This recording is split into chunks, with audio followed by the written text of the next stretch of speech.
288 लोग, मतलब 300 करीब लोगों की जान चली गई है और आज भी इस सवाल का जवाब नहीं है कि इन मौतों का जिम्मेदार कौन है।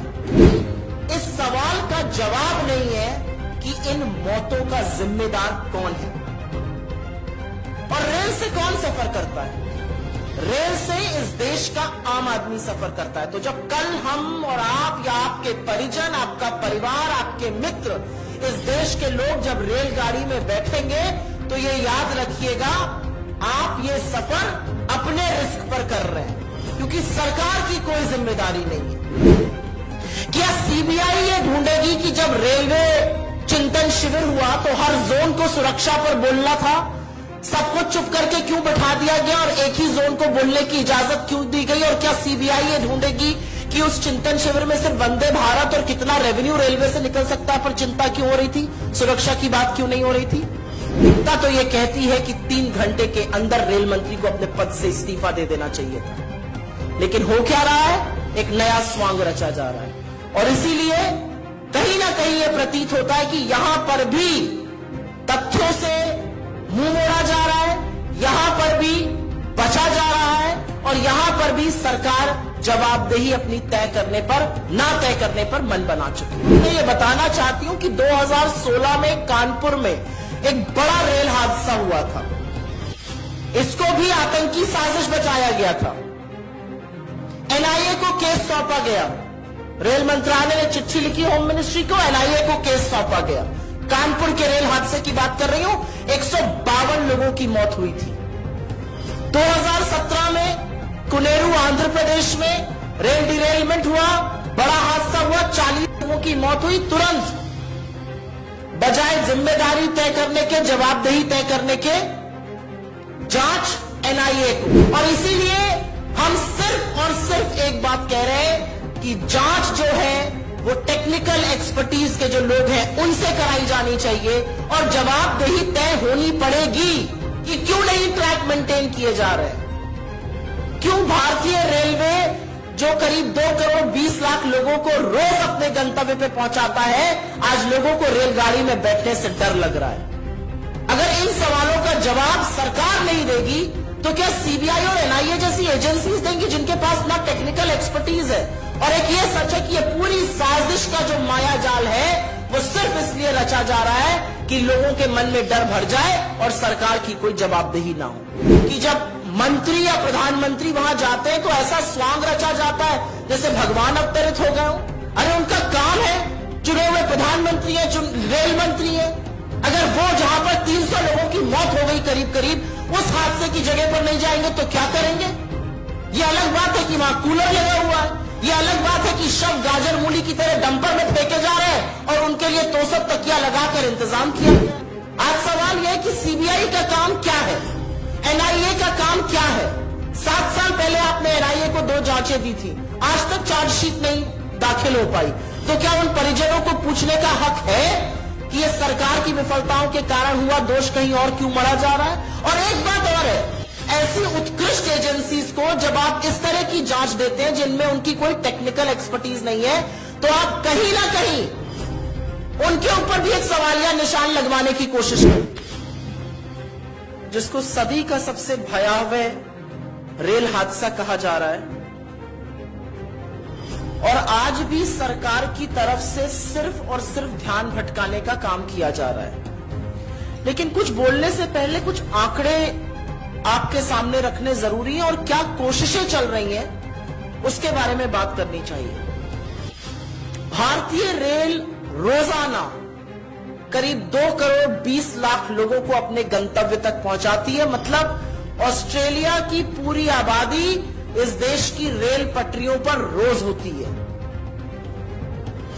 पर ऐसे लोगों के सफर की सुरक्षा की चिंता करने के बजाय आज सरकार क्या कर रही है?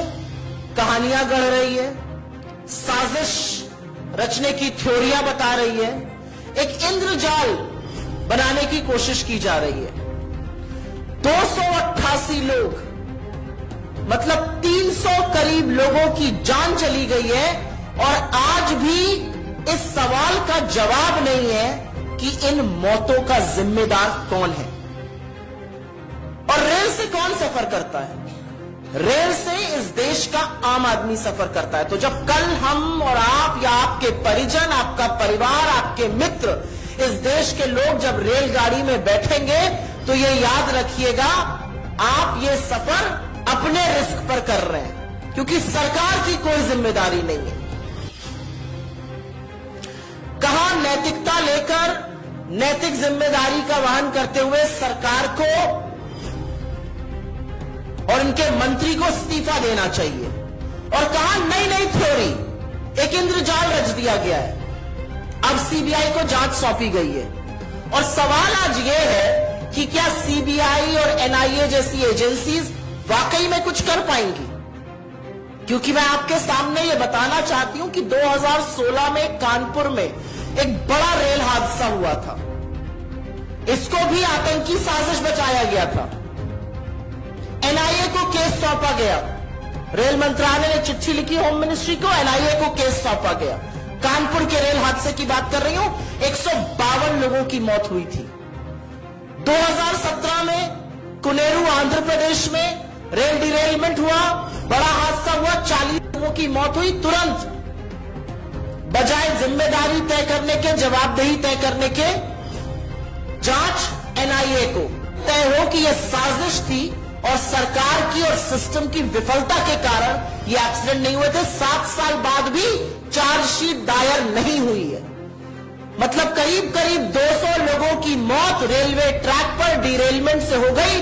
उसका जिम्मेदार कौन है ये नहीं पता है। अपने ऊपर से ध्यान हट जाए, अपने ऊपर से ध्यान निकल जाए, कोई जवाबदेही ना हो, इसके लिए एनआईए को जांच सौंप दो। आज सीबीआई के साथ ये किया गया है। ये पूरी तरह से साफ है कि कमिश्नर ऑफ रेलवे सेफ्टी इसकी जांच कर सकता है, सीआरएस, उनके पास टेक्निकल एक्सपर्टीज है इसकी जांच करने के लिए। क्यों नहीं उनसे जांच कराई जा रही है? क्यों सीआरएस को सिर्फ अब 8 से 10% रेल हादसे के केसेस की जांच कराई जाती है? मेरे कुछ सवाल हैं। आप सीबीआई से नहीं, आप एनआईए से, किसी से भी जांच करा लीजिए, लेकिन क्या अब सीबीआई ढूंढेगी कि मरम्मत और नए ट्रैक के बजट को 2018-19 से घटाकर, के बजट को घटाकर 2020 तक 7,400 करोड़ का क्यों कर दिया गया? क्या सीबीआई ये बताएगी कि इस बजट में 23% कटौती क्यों हुई? क्या सीबीआई ये ढूंढेगी कि जब रेलवे चिंतन शिविर हुआ तो हर जोन को सुरक्षा पर बोलना था, सबको चुप करके क्यों बैठा दिया गया और एक ही जोन को बोलने की इजाजत क्यों दी गई? और क्या सीबीआई ये ढूंढेगी कि उस चिंतन शिविर में सिर्फ वंदे भारत और कितना रेवेन्यू रेलवे से निकल सकता है पर चिंता क्यों हो रही थी, सुरक्षा की बात क्यों नहीं हो रही थी? क्या सीबीआई ये ढूंढेगी कि जो CAG, controller and auditor general की लेटेस्ट रिपोर्ट है जो बताती है कि 2017 से 2021 के बीच में 10 में से करीब 7 हादसे पटरी से उतर जाने, डिरेलमेंट के कारण हुए, वो क्यों हुए? क्या सीबीआई ये ढूंढेगी कि ईस्ट कोस्ट रेलवे में सुरक्षा के लिए रेल और वेल्ड का परीक्षण क्यों नहीं हुआ इस दौरान? 10 में से 7 हादसे डिरेलमेंट की वजह से होते हैं, और ईस्ट जोन जहां बालासोर में एक्सीडेंट हुआ वहां पर इसका परीक्षण तक नहीं किया जाता है 4 सालों में। क्या सीबीआई ये ढूंढेगी? क्या सीबीआई ये ढूंढेगी कि रेल राष्ट्रीय कोष का फंडिंग 79% क्यों घटा दी गई? क्या सीबीआई ये ढूंढेगी कि 20,000 करोड़ रुपए आवंटित करना था, वो पैसा क्यों नहीं आवंटित करा गया ट्रैक की मेंटेनेंस के लिए? ये सवाल आपसे पूछने, क्या सीबीआई का ये काम है? क्या सीबीआई ये ढूंढेगी कि 3 लाख रिक्त पद क्यों है? क्या सीबीआई ये ढूंढेगी कि 8,000 पद जो पीएमओ और कैबिनेट कमेटी को भरे जाने थे वो क्यों नहीं भरे गए? क्या सीबीआई ये ढूंढेगी कि लोको चालक जो अत्यंत संवेदनशील और सुरक्षा से निहित काम करते हैं उनको 12-12 घंटे से ज्यादा की ड्यूटी क्यों कराई जा रही है? लोको चालकों की कमी क्यों है? आज सवाल यह है कि सीबीआई का काम क्या है, एनआईए का काम क्या है? 7 साल पहले आपने एनआईए को 2 जांचें दी थी, आज तक चार्जशीट नहीं दाखिल हो पाई। तो क्या उन परिजनों को पूछने का हक है कि यह सरकार की विफलताओं के कारण हुआ, दोष कहीं और क्यों मढ़ा जा रहा है? और एक बात और है, ऐसी उत्कृष्ट एजेंसीज को जब आप इस तरह की जांच देते हैं जिनमें उनकी कोई टेक्निकल एक्सपर्टीज नहीं है, तो आप कहीं ना कहीं उनके ऊपर भी एक सवालिया निशान लगवाने की कोशिश करते हैं। सबको लगता है एनआईए क्यों? एनआईए का काम है टेरर को इन्वेस्टिगेट करना।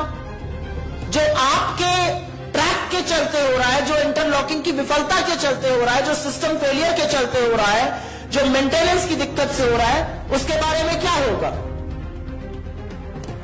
और एक बात यह सच है कि लोकतंत्र में चुनी हुई सरकार आज लगातार जवाबदेही से भाग रही है। और एक यह भी सच है, दुख के साथ कहना पड़ता है, कि जब मंत्री या प्रधानमंत्री वहां जाते हैं तो ऐसा स्वांग रचा जाता है जैसे भगवान अवतरित हो गए हो।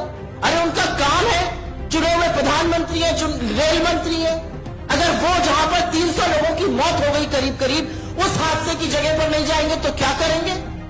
ये अलग बात है कि वहां कूलर लगा हुआ है, ये अलग बात है कि शव गाजर मूली की तरह डंपर में फेंके जा रहे हैं और उनके लिए तोसक तकिया लगाकर इंतजाम किया गया है। ये अलग बात है कि रेल मंत्री के फोन पर 7 बजे शाम दिख रहा है, हमारे मीडिया के कुछ साथी उसको 11:30 बजे उनको जमीन पर तैनात दिखा रहे हैं।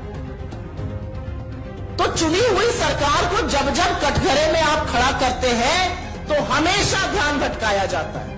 और इसीलिए हम सिर्फ और सिर्फ एक बात कह रहे हैं कि जांच जो है वो टेक्निकल एक्सपर्टीज के जो लोग हैं उनसे कराई जानी चाहिए और जवाबदेही तय होनी पड़ेगी कि क्यों नहीं ट्रैक मेंटेन किए जा रहे हैं, क्यों भारतीय रेलवे जो करीब 2 करोड़ 20 लाख लोगों को रोज अपने गंतव्य पे पहुंचाता है, आज लोगों को रेलगाड़ी में बैठने से डर लग रहा है। अगर इन सवालों का जवाब सरकार नहीं देगी तो क्या सीबीआई और एनआईए जैसी एजेंसीज देंगी जिनके पास ना टेक्निकल एक्सपर्टीज है? और एक ये सच है कि ये पूरी साजिश का जो माया जाल है वो सिर्फ इसलिए रचा जा रहा है कि लोगों के मन में डर भर जाए और सरकार की कोई जवाबदेही ना हो। नैतिकता तो ये कहती है कि 3 घंटे के अंदर रेल मंत्री को अपने पद से इस्तीफा दे देना चाहिए था, लेकिन हो क्या रहा है? एक नया स्वांग रचा जा रहा है। और इसीलिए कहीं ना कहीं यह प्रतीत होता है कि यहां पर भी तथ्यों से मुंह मोड़ा जा रहा है, यहां पर भी बचा जा रहा है और यहां पर भी सरकार जवाबदेही अपनी तय करने पर, ना तय करने पर मन बना चुकी है।